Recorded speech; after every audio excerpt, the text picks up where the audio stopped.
观众中享有很高的声誉。它的特点是缠绵潇洒、俊勇雅致。赵志刚呢，由于他的音质比一般男小声明亮，音量也比较宽，所以在学习尹派唱腔上是个有利条件的。这呀，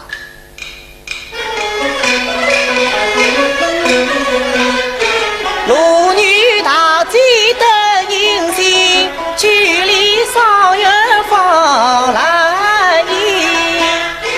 银谷山里桃花渡，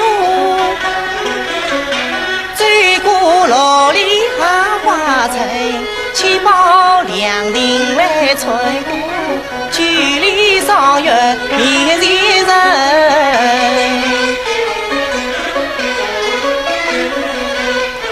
看见那边围着里，中间一对母女们，用手上前推一推。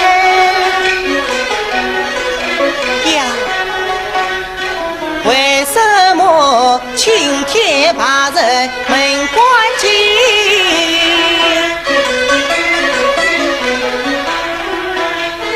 听得那边无声响，不见娘子王妃行。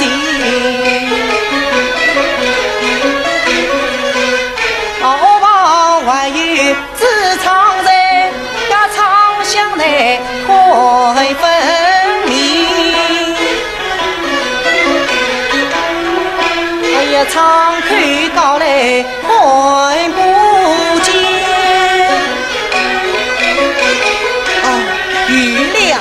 也快上头就看得清，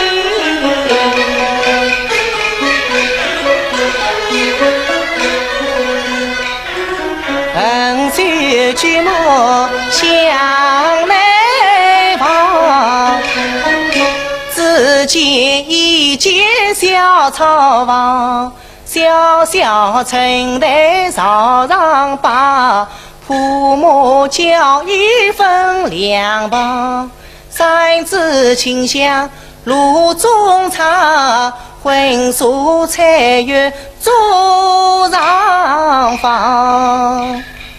第一碗八香红灯天堂肉，第二碗有煎鱼儿破皮香，第三碗香椿蘑菇炖豆腐，第四碗白菜香棍炒千张，第五碗姜烧胡桃牛鱼肉，第六碗酱油花椒在花上，八碗一碗酒一杯，桌上筷子有一双。哎呀，看起来果然为我做39年，官家的娘子情意长。你听了小赵的唱，感受到尹派那种柔中带刚、委婉舒展之处了吗？好像还不过瘾。尹桂芳的得意门生